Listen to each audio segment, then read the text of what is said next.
Complete combustion of ethanol, this stuff, produces carbon dioxide and water, CO2 and water. The equation is, and we've got that there, calculate a maximum volume of carbon dioxide. So let's put a question mark on that straight away.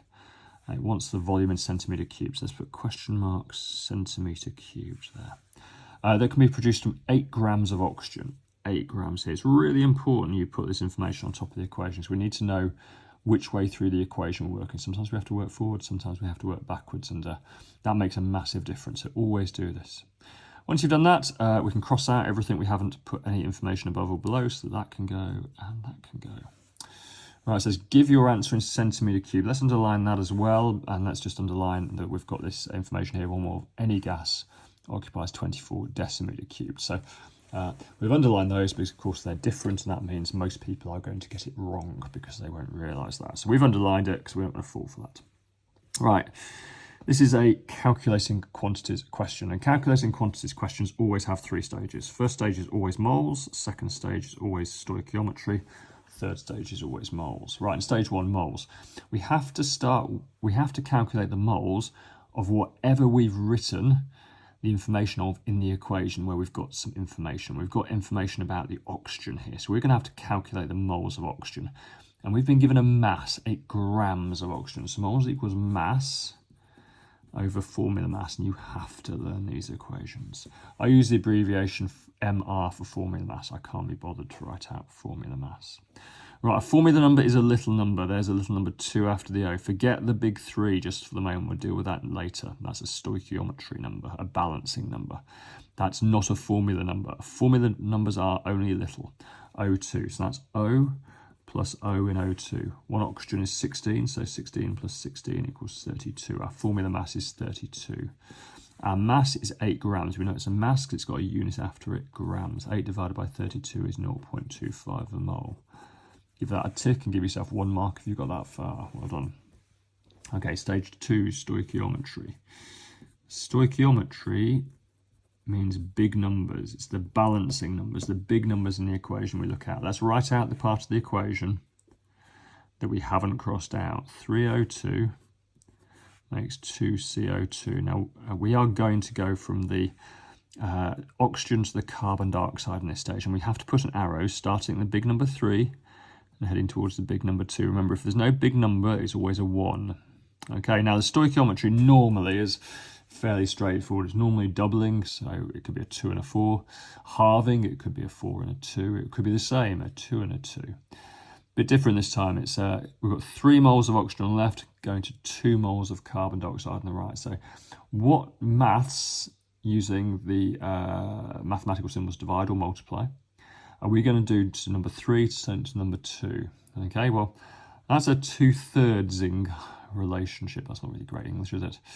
How do we do that? Well, you could multiply by 0.6667, but if your maths is good, you could probably know that. If, like me, your maths is a bit more clunky, I need to turn 3 into 2. So what I'm going to do that is I'm going to take 3 and make it into the number 1. So we're going to divide by 3. That now makes 1, doesn't it? And now I've got to make it into 2, so I'm going to multiply by 2. I'm going to do that. I can kind of see that a bit easier. However you turn 3 into 2 using divide or multiply that works for you, do it. Okay, so we're going to write that on the arrow there. Now, we don't start with 3 moles. We calculated here, we start with 0.25 a mole. 0.25 moles. Let's write that 0.25 down here. We're going to do this arrow again. Okay, so we did that arrow there. Wherever we wrote on the arrow here, we're going to write on the arrow down here. Divide by 3, multiplied by 2. And that will give us the moles of carbon dioxide. Let's stick those numbers into a calculator.